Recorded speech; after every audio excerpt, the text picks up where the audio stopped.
Delta Airlines just did something it swore it would never do.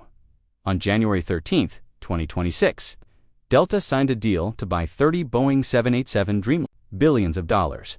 The plane it walked away from, the plane it publicly rejected, the plane its competitors have been quietly profiting from for years, while Delta looked the other way.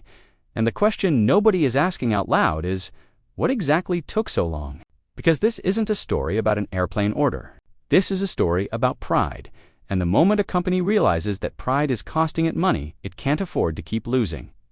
To understand why this deal is such a big deal, you have to go back about a decade. When Delta acquired Northwest Airlines, it inherited something unexpected, an order for 18 Boeing 787 Dreamliner, brand new jets, the future of long-haul aviation. Most airlines would have celebrated. Delta canceled the entire order in 2016. Publicly, deliberately, they cited Boeing's production delays and quality control concerns, and at the time, those concerns weren't wrong. Boeing was struggling. Deliveries were late. But here's the part that matters. Every other major U.S. carrier kept flying the 787 anyway. American Airlines kept theirs. United kept theirs. And both of them built entire international networks around the plane Delta refused to touch. Delta instead turned to Airbus, almost completely. A220s, A320s, A330s. A350's Delta became one of Airbus's most loyal and valuable customers. And for a while, that strategy looked smart, clean, consistent. But this is where the story starts to get uncomfortable, because while Delta was perfecting its Airbus operation, something was quietly going wrong underneath the surface. The jets Delta was relying on 4 international routes. The Boeing 767s were getting old, not slightly old. Some of these aircraft entered service in the 1980s. The 767-300R seats around 211 passengers. It burns fuel at a rate that made sense 30 years ago. Today, it makes Delta's per-seat economics look like a relic, and every year Delta kept flying them. American and United were crossing the same oceans in 787s that burned 25% less fuel per seat. That gap doesn't stay small. It compounds. Year after year, route after route, it compounds, and Delta knew it. They had to know it. So why didn't they move sooner? That's the question that sits at the center of this whole story. And the answer is more complicated than it looks. Part of it was genuine strategy. Delta built something rare in aviation. A single supplier, wide-body fleet that was operationally clean and cost-efficient to maintain. Fewer aircraft types means fewer pilot training programs, fewer spare parts inventories, fewer maintenance complexities. There's real logic there. Airlines that chase every new jet often create chaos in their own operations. Delta was disciplined, focused. That discipline saved them money for years. But discipline has a breaking point by late 2025. Two things happened simultaneously that made Delta's position impossible to hold. First, both Boeing and Airbus ran into serious production constraints. Supply chains buckled. Deliveries slowed across the industry. And Delta, sitting with almost all of its wide-body eggs in one Airbus basket, suddenly looked exposed in a way that made its executives visibly uncomfortable.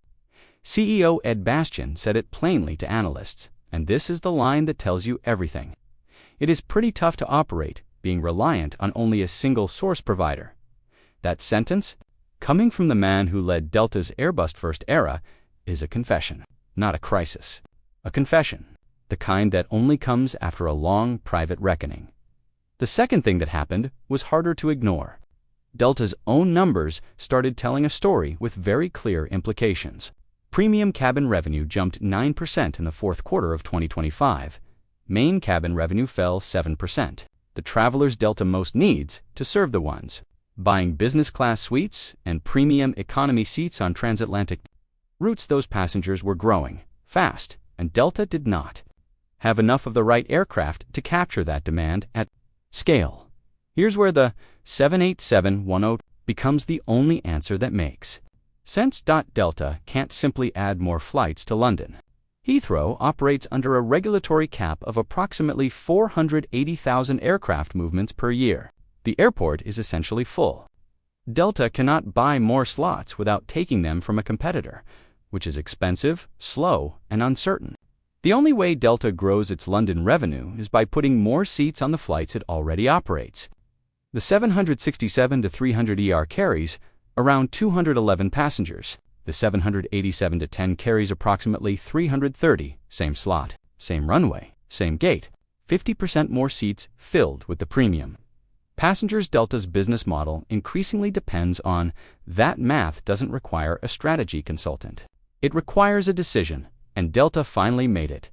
3,787-10s with options for 30 more. Deliveries beginning in 2031. The aircraft will carry Delta One Business Class suites, Delta Premium Select, and Delta Comfort Plus across transatlantic routes to Europe and long-haul service to South America markets where Delta's aging 767s have held the line for years but cannot hold it much longer. The 78710 is the largest variant in the Dreamliner family.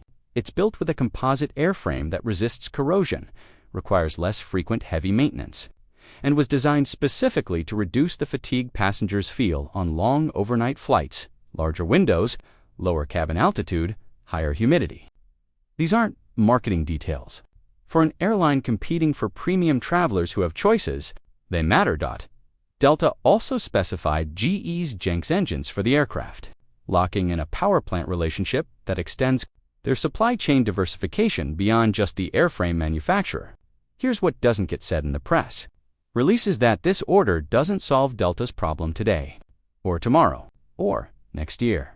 The first 787-10 doesn't arrive until 2031. That's 5 years of flying aging 767s on routes where Delta is already at a competitive disadvantage. 5 years of watching American and United operate more efficient metal on the same routes. 5 years of hoping the 767 fleet holds together without a maintenance crisis that grounds aircraft and disrupts the very international network this new order is meant to protect. Delta closed 2025 with $5 billion in pre-tax profit and record free cash flow. By almost any measure, the airline is performing exceptionally. The 20% earnings growth forecast for 2026 suggests the fundamentals remain strong. But strong fundamentals and the right long-term fleet are two different things, and Delta has been navigating the gap between them longer than it probably should have. The aviation industry tends to remember the companies that got their fleet decisions right and the ones that waited. Delta built its reputation on operational excellence and financial discipline. The 787 order is, in many ways, an acknowledgement that discipline without adaptation eventually becomes rigidity. Ed Bastian called it building the fleet for the future. And that's true. But it also raises the question that nobody at Delta's Investor Day will answer directly. If the 787-10 is the right aircraft for Delta's international future, and everything about the economics suggests it is, what was Delta flying in the years it chose to wait? And more importantly, what did that choice actually cost? Asterisk, because the real number isn't in the press release. Delta's finance team knows it. Boeing's sales team knows it. And if you've ever wondered why airlines guard their internal cost per seat data more carefully than almost anything else in their business, this is exactly why. The gap between what Delta was spending to operate a 767-300R and what United was spending to fly the same route in a 787 isn't theoretical. It's a real number. It accumulated every quarter, every year, on every transatlantic route where both carriers were competing for the same premium passengers, and Delta was winning those passengers anyway. That's the remarkable part. Delta's brand, its SkyMiles program, its operational reliability, its premium cabin product. These things were strong enough to compete even with older, less efficient hardware underneath them, which is actually the most dangerous kind of disadvantage to have. Because when you're losing quietly, it's easy to convince yourself you're not losing at all. That's the trap Delta was in. The 767 was never going to cause a sudden crisis. It wasn't going to fall out of the sky or strand passengers in ways that made headlines. It was going to do something slower and harder to see. It was going to gradually erode Delta's margin on the routes that matter most to its future. A few dollars per seat here, a few percentage points of fuel cost there, invisible in any single quarter, unmistakable across a decade. And here's the detail that reframes everything you just heard. Delta didn't just order 30 airplanes. Delta ordered 30 airplanes with options for 30 more. That second number is the one worth paying attention to. Options in aviation aren't casual. They require negotiated pricing, delivery slot commitments, and manufacturing planning on Boeing's end. You don't take options on 30 wide-body jets unless you already believe you're going to need them. Delta's public announcement talks about replacing aging 767s but 60 aircraft. If all options are exercised, replaces the entire 767 fleet and then some. That's not a replacement strategy. That's an expansion strategy wearing the language of modernization, which means Delta is telling you something in the subtext of this deal that it isn't saying out loud. The premium